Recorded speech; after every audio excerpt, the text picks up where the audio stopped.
बिस्मिल्लाहिर्रहमानिर्रहीम।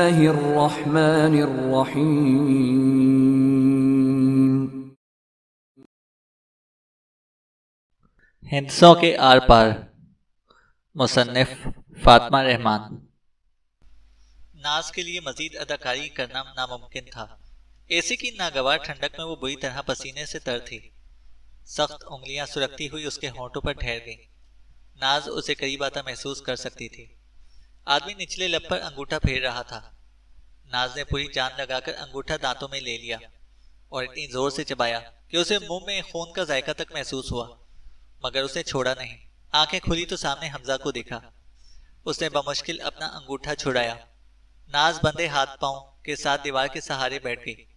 बोली कुछ नहीं, बस नफरत से उसे देखे गई। जंगली औरत, तुम्हें इसका हिसाब देना पड़ेगा।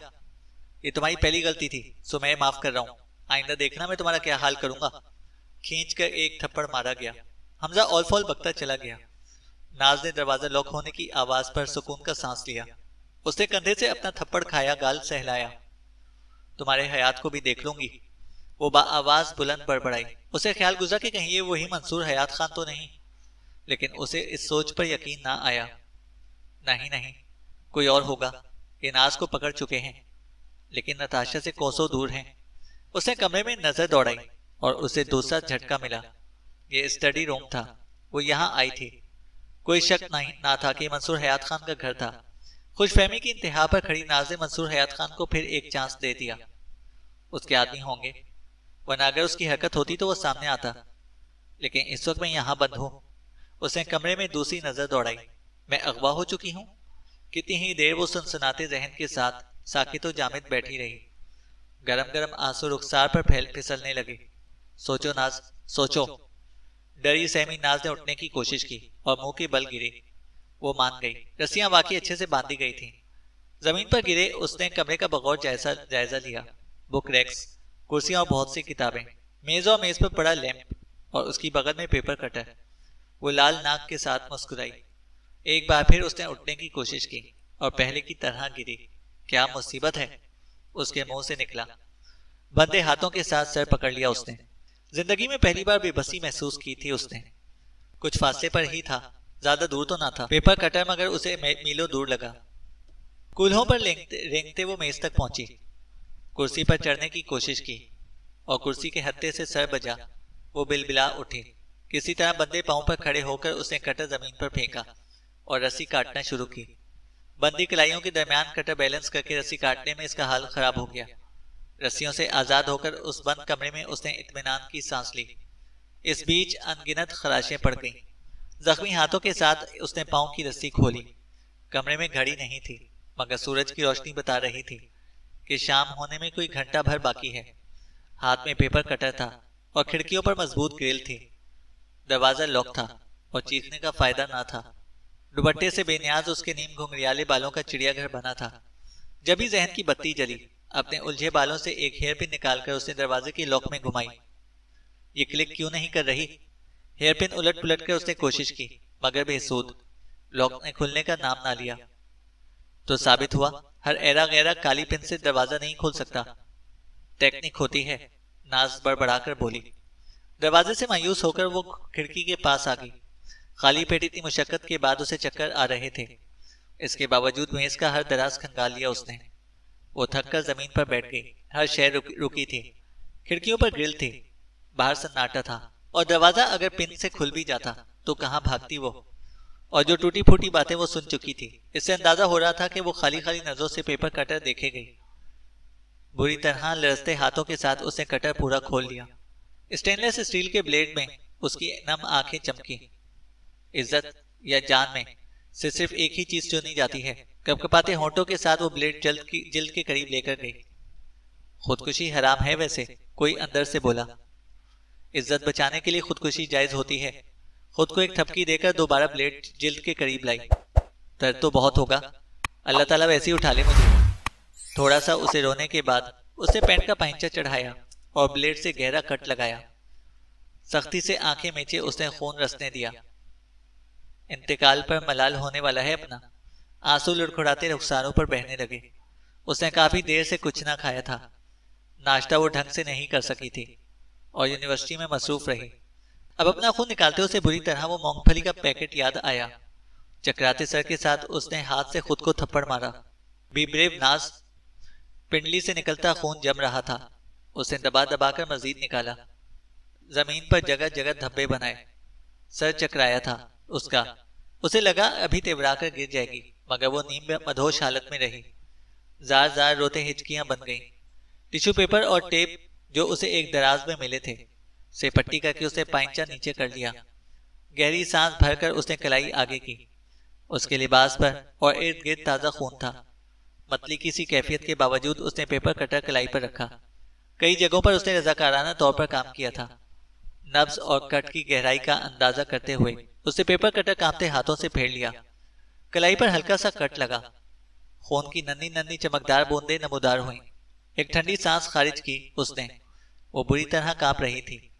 नाज ने कटर दूसरे हाथ में पकड़ा और बाएं हाथ पर भी वैसा ही कट लगाया। मर गए। होठ भेजती उसने चीखों को रोका। कटर दूर फेंककर अब वो दोनों हाथों पर दबाव डालकर मजीद खून निकाल रही थी। फर्श पर टांग से निकाले खून को कलाइयों पर लुबेड़ कर वो उसी खून में ढह गई। दर्द शिद्दत से बिलबिलाते जहन को बटाने के लिए वो खुद कलाम हुई। अम्मी खाना पका रही होंगी, तलहा टीवी के आगे होगा, अब्बू ऑफिस में और मामू का असूलन बस में होना चाहिए। और मैं मंसूर हयात खान के घर में हूँ और किसी को पता भी नहीं। परवरदिगार तुम पर छोड़ रही हूँ सब। आंखें बंद किए खून में लथपथ बेहोशी की सी कैफियत में उसे सख्त भूख भी लगी थी।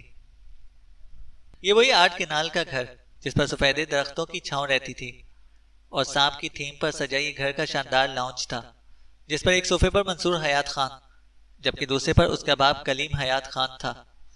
लाउंज से हटकर राहदारी में दबी दबी सरगोशियां थी।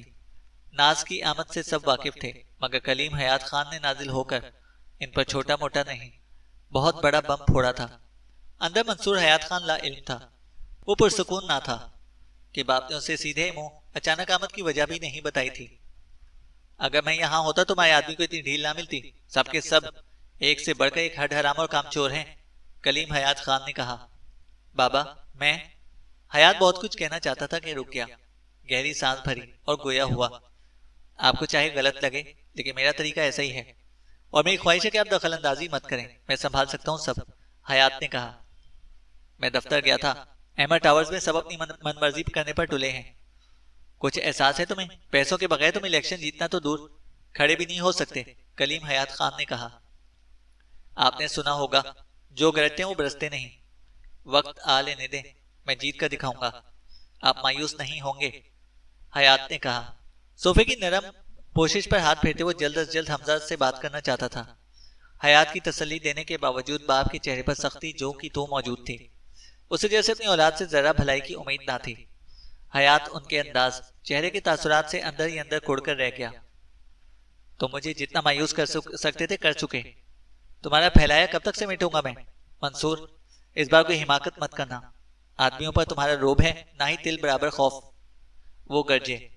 हयात चुपचाप उन्हें सुने गया, क्योंकि उसके सिवा वो और कुछ भी कर नहीं सकता था। बाप की अचानक आमद पर गुस्सा एक तरफ, उनका जली कटी सुनाने पर वो बस होंठ चबाकर रह गया। वो जब्त की इंतहा पर था। उसे अंदाजा था कि अब तक हमजा के आदमी नाज को अगवा कर चुके होंगे, मगर हयात समेत किसी की हिम्मत ना थी कि कलीम हयात खान के सामने बात कर सकते। हयात ने इस्तरारी तौर पर मूंछों पर उंगली फेरी। जब मैं आपकी यकीन दहानी करवा रहा हूं तो आप मुझ पर यकीन क्यों नहीं कर लेते बाबा? आपका ही खून हूं मैं। कह चुकने के बाद हयात को गलती का अंदाजा हुआ। बकवास बंद करो मंसूर, देख लिया था मैंने पिछले साल उस लड़की का कारनामा। क्या भला नाम था उसका? कलीम हयात खान के माथे पर बलों में मजीद इजाफा हुआ। मीना, वो चोर बना बोला।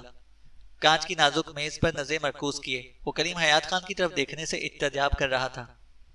अगर इस बार किसी मीना ने तुम्हारी साख्त खराब की तो देख लेना फिर हयात, कलीम हयात खान ने कहा। और वो ताबेदारी से बोला, जी।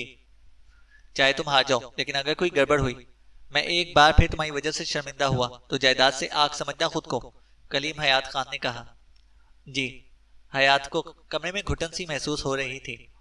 लाउंज से बाहर थोड़ा हटकर नेमत खाना था।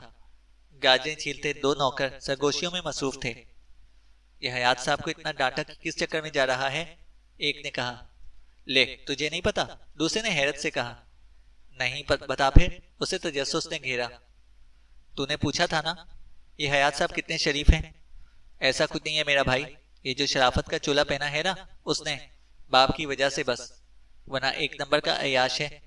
कोई साल पहले एक औरत के चक्कर था उसका। ऑफिस में काम करने आती थी हयात साहब के, कई रातें भी यहाँ गुजार देती, आजकल की तवाइफ। मगर फिर हयात साहब दूसरी औरत ले आए। वो बाजार की थी। जो पहली थी वो किसी टीवी पर खबरें पढ़ने वाली को बयान दे आई थी कि उसके साथ जबरदस्ती की गई। हयात पर इल्जाम लगाया कि धमकियां दे रहा था बीमार बाप को मारने की। गाजर के हलवे के लिए गाजर छीलते वो बड़े मजे से बताता जा रहा था। तू सच कह रहे? पहले ने हैरत से पूछा। उसकी आंखों में कमीनी सी खुशी थी। हाँ तो मैं क्यों झूठ बोलूं, कब्र में कीड़े पड़वाने हैं। वो बुरा मान गया। सारा पैसों का चक्कर होता है। वो औरत भी बिकाऊ थी। पैसे बंद हुए तो दूसरा तरीका ढूंढ लिया कमाने का, दूसरे ने कहा। मगर हयात तो बड़ा भला आदमी लगता है, पहला बोला। बस देखता जा, आज जो लड़की आई है ना, इसलिए आई है, मगर बड़े खान से छुपाया है, वरना वो हयात को नहीं छोड़ेंगे, दूसरा बोला। ऐसा क्यों? पहले ने पूछा। हयात साहब के बारे में अखबार में टीवी पर खबरें चलने लगी थी। बड़े खान ने अपने ताल्लुकात इस्तेमाल किए, फिर कहीं जाकर खबर दबी, दूसरे ने कहा। अच्छा अच्छा, तो बड़े खान हयात पर नजर रखने के लिए आए हैं क्या? दूसरे आदमी ने एक गाजर जमीन से उठाते हुए पूछा। अल्लाह ही जाने, हमें क्या, हमारी तनख्वाह तो मिलती है ना, बस। बड़े लोगों का काम वो खुद ही जाने, हमें तो कोई कुछ बताता भी नहीं। बस कुछ ना कुछ कान में पड़ जाए तो और बात है, दूसरा बोला। और पहले ने सर हिला दिया। लाउंज में फिजा मजीद गर्म थी। आप किसी काम से आए थे बाबा? हयात ने पूछा। वो इन धमकियों से आजिज आ चुका था। हाँ, तुम्हारी माँ याद कर रही थी तुम्हें। तुम इसके फोन तो उठाते नहीं, इसलिए अब की बार मुझे खुद आना पड़ा। आखिरकार वो मुद्दे की बात पर आए। ख्वामख्वाह जहमत की आपने, हयात ने कहा। सच का जहमत ही की है मैंने, कलीम हयात खान बोला। ऐसी जली कटी बातों का तवील सिलसिला चला। शाम होने को थी और कलीम हयात खान का जाने का इरादा ना था। वो आराम की गर्ज से कमरे में चले गए तो हयात ने दो आदमियों को उन पर नजर रखने को लगाया और खुद हमजा से नाज की बाबत दरियाफ्त किया। वहां क्यों बंद किया है? हयात ने पूछा। मैंने आदमियों को बेडरूम का ही कहा था, मगर बड़े खान की अचानक आमद पर बुखलाकर हमें उसे यहाँ पर रखना पड़ा, हमजा ने बताया। लबों पर फातिहाना मुस्कुराहट लिए हमजा ने दरवाजे का हैंडल घुमाया तो वो तमकीनत से दाखिल हुआ। शाम फैलने लगी थी और नाज तारीख गोशे में दीवार की तरफ मुंह किए अजीब जाविये से लेटी थी। लाइट जलाने पर कमरा रोशन हो गया। हयात की मुस्कुराहट सिमट गई। उसने करीब आकर देखा तो जमीन पर खून के धब्बे थे। नाज का रुख बदलने से पहले उसने जिंदगी में शायद पहली बार खौफ से जमीन पर लगे खून के धब्बे पर हाथ फेरा। ताजा खून था। उसने नाज को सीधा किया। वो सांस ले रही थी। जब ही हयात की नजर उसकी कलाइयों पर जमे खून की तरफ गई, वो हक्का बक्का उसका जर्द पड़ता चेहरा तक रहा था। ये हमजा, तुम इस पर नजर नहीं रख सकते थे? और ये क्या है? उसने जमीन पर एक तरफ गिरा पेपर कटर खोलकर हमजा की शहरक पर रखा। मुझे अंदाजा नहीं था ये खुदकुशी कर लेगी, हमजा ने कहा। अपनी गंदी जबान तालू से चिपकाए रखो, मरी नहीं है वो, बच सकती है, गाड़ी निकालो। मंसूर ने पेपर कटर दूर फेंक दिया। वो नाज की जानिब लपका, फिर से तसल्ली की कि वो सांस ले रही थी। तुम आम आदमी नहीं हो हयात, यूं ही से लेके गए तो हम दोनों के खिलाफ जो पर्चा कटेगा सो कटेगा। तुम्हारा बाप जो कमरे छोड़कर वो इस हरकत पर हमें खुद अपने हाथ से तख्ते पर चढ़ा लेगा। मैं किसी डॉक्टर को बुलवा लेता हूँ, हमजा ने कहा। मंसूर ने जैसे सुना ही नहीं, नाज को बाहों में उठा लिया। तुमसे मशवरा नहीं मांगा, बात की बाद में देख लेंगे, मेरे पीछे आओ, हयात बोला। नाज ने खुद को बिल्कुल ही ढीला छोड़ दिया। उसका सर झूल रहा था तेज तेज चलने से। मंसूर ने उसे मजीद खुद में भेज लिया। राहदारी में सब हक्का बक्का मंसूर को भागते देख रहे थे। अंदर ही अंदर सब सहमे थे, कहीं बड़े खान ये सब देख ना लें। ड्राइविंग सीट हमजा ने संभाली। नाज को बैक सीट पर लिटाकर उसने इसकी दोनों कलाइयों पर कपड़ा बांध दिया। हयात ने गौर नहीं किया था कि खून तो रुका था। वो बुरी तरह बदहवास था। क्लिनिक की तरफ मोड़ लूं? हॉस्पिटल जाना खतरे से खाली नहीं, हमजा ने मंसूर से पूछा। ठीक है, हयात ने कहा। इसे कब उठाया था? हयात ने पूछा। नाज ने जरा सी नजर खोली। डैशबोर्ड नजर आ रहा था। वो शीशे से बाहर नहीं देख सकती थी। उसने पहले की तरह आंखें मूंद ली। वो हरफ बहरफ सुन सकती थी। दोपहर में 1 बजे के करीब। फरीद ने बताया था कि मज़ाहमत बहुत की है इसने, उथरी है बहुत। हमजा के माथे पर हमा वक्त बल पड़े रहे। वो उसे क्लिनिक ले जाने की बजाय कूड़ेदान में फेंकने के हक में था। हम इसे यहीं कहीं सड़क पर छोड़ देते हैं, सिसक सिसक कर मर जाएगी, उसकी नाकाम कोशिश को कामयाब बना देते हैं। हमजा बोल रहा था। तुम्हें से मसला क्या है? हयात झिंझिलाया। इस 5.5 फीट की क़यामत हमें जरूर तकनी का नाच नचाएगी। लिख लो मंसूर, ये इतनी आराम से छोड़ेगी नहीं हमें। उससे मौका मिलता तो इस कटर से हमारी शहरत काट देती। तुम क्या समझते हो, जो लड़की अपनी जान लेने से नहीं डरी, वो तुम पर रहम दिखाएगी? इसे जब मौका मिलेगा ये जरूर हमला करेगी। मेरी मानो, किसी डंपस्टर में डाल देते हैं, हमारा कुछ बोझ हल्का हो जाएगा, हमजा ने कहा। हमजा जब भड़ास निकाल चुका, मगर उसका गुस्सा कम नहीं हुआ था। मंसूर ने उसकी पूरी बात सुनी। हमजा, तुम जानते हो मेरी मजबूरी है तुम्हें अपने साथ रखना, और कभी कभी मेरा दिल करता है तुम्हें पहली फुर्सत में शूट कर दूं। ये हमारा सिस्टम हैक कर पाई, क्यों? तुम्हारी लापरवाही की वजह से। अब ये मेरे पास है, इसकी फिक्र मत करो, मैं सुधार लूंगा इसे। अपने काम पर ध्यान दो। हयात के सर्द लहजे पर नाज को रीढ़ की हड्डी में सनसनी महसूस हुई और उसकी रगें तन गईं। मैंने फायरवॉल्स मजबूत कर ली हैं, दोबारा बगैर मेरी इजाजत के कोई नहीं घुस सकेगा, हमजा ने कहा। ये तुम्हें पहले करना चाहिए था। क्लिनिक कितना दूर है? हयात ने पूछा। ट्रैफिक ना हुई तो जल्द पहुंच जाएंगे, हमजा बोला। गाड़ी ट्रैफिक में फंस गई। नाज ने आंखें नीम वा की। उसने लेटे लेटे लॉक पर हाथ रखा। गाड़ी रुक चुकी थी। टांग के जख्म के बाइस जिस्म की आधी साइड अकड़ी हुई बिल्कुल बेजान सी महसूस हो रही थी। खुदा का वास्ता है, नाज उठ जा। बिना आवाज पैदा किए वो सीधी हुई। पसीने में शराबोर सीट से पांव उतारे। उस हल्की सी आहट पर हयात ने जरा सा चेहरा घुमाया। नाज ने जल्दी से आंखें बंद कर ली, मगर वो देख चुका था। लम्हा लम्हा वक्त रेत की मानंद सुरक रहा था। नाज ने आंखें खोलकर हयात का गजबनाक चेहरा देखा। बेइख्तियार थूक निकलकर उसने बर्क रफ्तारी से लॉक खोला। गाड़ी से निकलते वो गिरते गिरते बची और अंधाधुंध भागने लगी। गाड़ियों के बीच जगह बनाते वो बिना देखे भाग रही थी। इशारा खुल गया। वो एक स्याह सिविक से टकराती बची। बोनट पर हाथ जमाए उसने पलट कर देखा। हयात की मर्सिडीज वहीं रुकी थी और वो इसे ही देख रहे थे। हॉर्न की आवाजें जोर पकड़ने लगी। ड्राइवर उसे फकीर समझते हुए गालियां देने लगा। पाँव में लगाए गहरे कट के बावजूद वो भागने लगी। सड़क से कुछ ऊपर फुटपाथ पर वो लुढ़खुड़ाकर गिरी।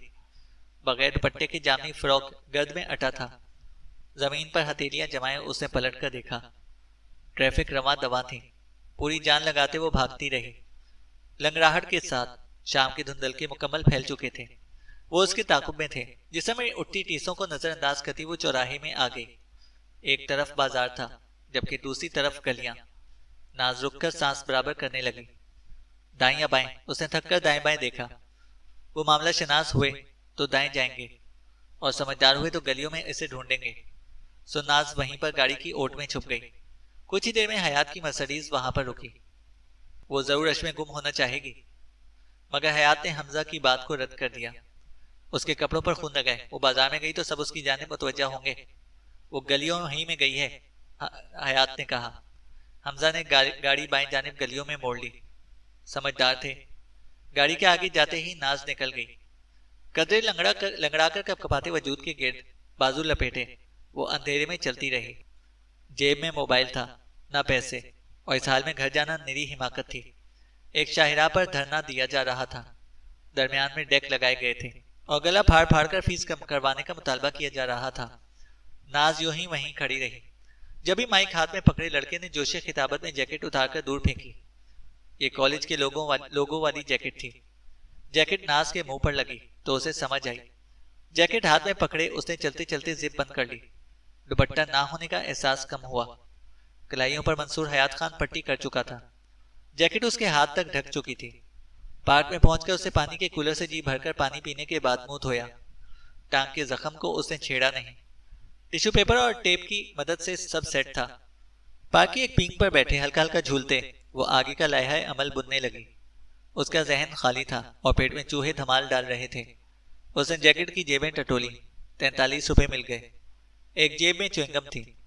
उसने हाथ से वापस निकाला तो हल्के सब्ज रंग की च्युइंगम उसके नाखूनों पर चिपकी थी। वो मुस्कुराई। पुरस्कार सा, किसी से हिसाब बराबर करना था उसे। जब नाफे कह रहे वो ये नहीं खाएगा तो नहीं खाएगा। उसने सामने पड़ी प्लेट पर धकेल कर नरोठापन अपनाया। चूल्हे के सामने खड़ी औरत ने रोटी उसकी प्लेट में रखी। मैंने कहा नहीं खाऊंगा, तुम्हें सुनाई नहीं देता जमीला खाला? जमीला खाला बर्तन धोने लगी। इतने नखरे वो लोग करते हैं जिनकी मेज पर 10 तरह के खाने सजे हों, जमीला खाला ने कहा। 10 ना सही, मगर ये कहाँ का इंसाफ है। हर रोज शलगम या टिंडे बना लेती हैं। अब अगली बार आपने टिंडे बनाए तो मैं भी टिंडे करवा लूंगा। फिर जमीला खाला कोसती रहना मुझे, कहीं माँ मेरा थोबड़ा बर्दाश्त करना पड़ेगा। बड़े बड़े निवाले बेदर्दी से चबाते उसने अपने सुनहरे अजाइम जमीला खाला की गोश्त गुजार कर दिए। नाफे बच्चे, जिनकी माँ ना हो वो इतने नखरे करते चंगे नहीं लगते। वो फ्राइंग पैन की खुरचन साफ करते 1000 बार की नसीहत फिर से करने लगी थी। एक अदद सालिम अब्बा तो है जिन्हें आपने दूसरी शादी करने नहीं दी, वरना माँ भी होती मेरे पास, और जिनकी माँ होती है उनके पास परमिट है क्या नखरे करने का। नाफे भी नखरे करेगा जब जब उसका दिल चाहेगा, और आपके टिंडे भी खाएगा, क्योंकि जब तक मुझे खुद पकाना नहीं आ जाता यही जहर मार करने पड़ेंगे। नाफे की जबान बहुत लंबी थी।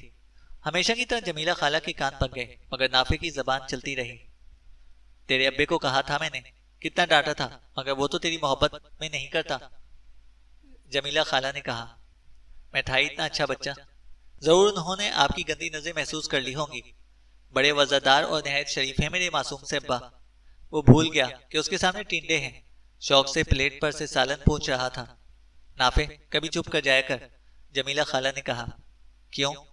मैं क्यों चुप करूं? आप मेरी जमीला खाला नहीं? चुप करके सुने। वो प्लेट सिंक में रखकर पानी का गिलास भर रहा था। बस तेरी जमीला खाला होने की सजा है। चल जा यहाँ से, कभी बाप का हाथ बटा दिया कर, उसे अच्छा लगेगा। जमीला खाला ने उसे किचन से निकालना चाहा।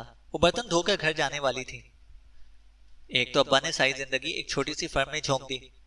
जीनियस था मेरा अब्बा, रुल गया बेचारा। तुम्हें जमीला खाला जीनियस का क्या मालूम।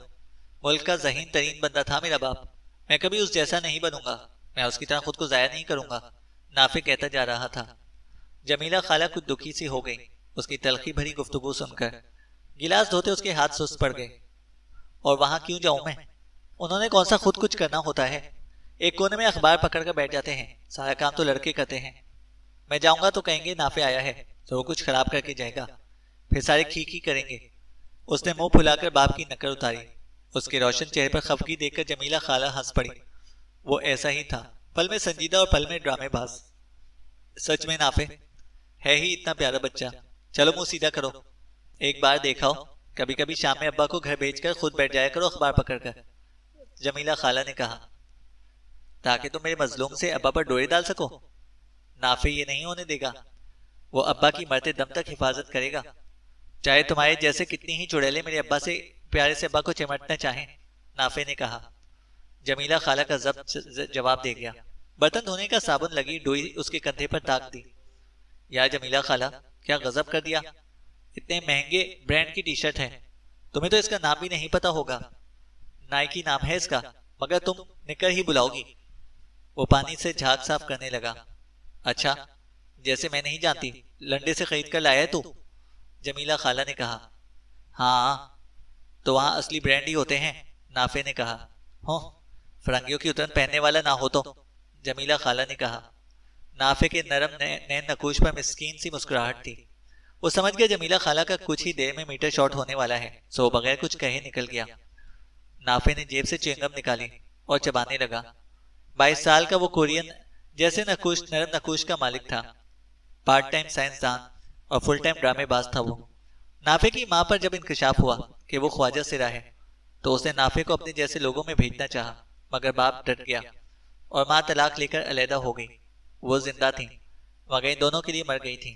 जमीला खाला बाप की दूर पड़े की रिश्तेदार थी, जो आज तक उनके घर किचन के फ्राइज अंजाम दे रही थी। नाफे ने बचपन में कई स्कूल बदले। बच्चे उसे छेड़ते और खूब तंग करते थे। वो उनके सामने ही रोना शुरू कर देता, और जब पहले स्कूल में पता चला तो बच्चों ने खुल्लम खुला उसे खुसरा पुकारना शुरू कर दिया, और यूं उसे 3-4 स्कूल बदलने पड़े। हर बार स्कूल बदलने की एडमिशन फीस में जो पैसे लगते, उससे घर का बजट आउट हो जाता। चौथे स्कूल में वो पहले दिन गया तो उसने सारे का हल निकाल लिया। वो खूब शरारतें करता, किसी भी वक्त जो क्रैक कर देता। वो क्लास में अक्सर का फेवरेट बन गया, और उसके चेहरे और चाल पर सबकी इतनी तवज्जो ना रही। अपने गम को हंसी और शरारतों में लपेटकर उसे जिंदगी गुजारनी आ गई, मगर वो हर वक्त ऐसा ना रहता। अपने काम के दौरान उससे ज्यादा संजीदा इंसान कोई ना होता। उसकी वेबसाइट थी जिस पर पुराने गैजेट्स को नया बनाकर बेचता, मोबाइल लैपटॉप ठीक कर देता, मैकेनिकल इंजीनियरिंग की डिग्री, और होटल तले उसका बेसमेंट था जहां उसकी दिलो दुनिया आबाद थी। पुर्जों और दुनिया जहां की चीजों में वो घिरे वो खुश था। नाफे मकबूल बेग ने होटल का दरवाजा खोला। अपने मखसूस कोने में उसे बाप बैठा हुआ नजर आ गया। अखबार के पीछे छुपा वो रहमदिल आदमी मुकम्मल इन्हमाक से शाम का अखबार पढ़ रहा था। वो इनके पास से गुजरकर बेसमेंट में उतर गया, जेब से चाबी निकालकर दरवाजा खोला और अंदर घुसते ही मुकफिल कर लिया। नाज ने जली हरूफ में लिखा मकबूल होटल पढ़ा। बेख्तियार उसने हाथ से बाल ठीक किए और हिम्मत का हाथ पकड़ते हुए अंदर आ गए। दरवाजे पर खड़े उसने नजर दौड़ाई। जिसकी तलाश थी वो तो नजर ना आया, मगर एक कोने में जरा हटकर अखबार पढ़ता एक सफेद सर वाला आदमी नजर आया। नाज ने खंकारने पर आदमी ने अखबार नीचे किया। नाफे मकबूल यहाँ काम करता है? झिझक कर पूछा। आदमी मुस्कुराया, अस्पात में सर हिलाते हुए बोला, मैं बाप हूं उसका। शुक्र है, नाज के मुंह से बेसाख्ता खारिज हुआ। नाफे ने कुछ किया है बेटी? बड़ा शैतान है बस, वो पूछ रहे थे। और नाज ने बहुत कुछ बताना चाहा, लेकिन तभी उसे एहसास हुआ कि किचन से खानों की खुशबू आ रही है और उसकी जेब से 43 रुपए थे। बेख्तियार वो गुजरते वेटर के हाथ में कढ़ाई की हांडी देखे गई। मैं नाफे की तरफ से माफी मांगता हूँ, जरूर कुछ किया होगा उसने, अभी बुलाता हूँ, नाफे के वालिद ने कहा। जी बुला दें, एक और काम था अंकल। मकबूल बेग किसी को कह रहे थे कि नाफे का दरवाजा खटखटा आए। उसकी बात पे वो पलटे। बोलो बच्चे। मैंने सुबह से कुछ खाया नहीं और इस वक्त पैसे भी ज्यादा नहीं हैं, एक चाय और बिस्किट मिल सकते हैं? ये कहते समय नाज का शर्म से चेहरा सुर्ख हो चुका था। हाँ हाँ क्यों नहीं, बैठो, मेरे बच्चों जैसी हो। उसे बैठने का कहकर वो खुद ही किचन में उसके लिए कह आए और नाफे का दरवाजा भी बजा दिया। बरखुरदार, फिर से कोई शैतानी की है? बाप के कड़े तेवर देखकर वो समझ गया, जमीला खाला ने शिकायत लगाई है। नाफे हमेशा सच बोलता है, मगर अल्लाह इन औरतों को हिदायत दे, जरा सा सच बर्दाश्त नहीं कर सकती। हिदायत नहीं, अल्लाह पूछेगा उनसे। हो, जरा मजाक कर लिया तो क्या हो गया? और आप अभी यूं क्यों देख रहे हैं? मुझे यकीन है कि मैंने जो कुछ पका वैसा नहीं है।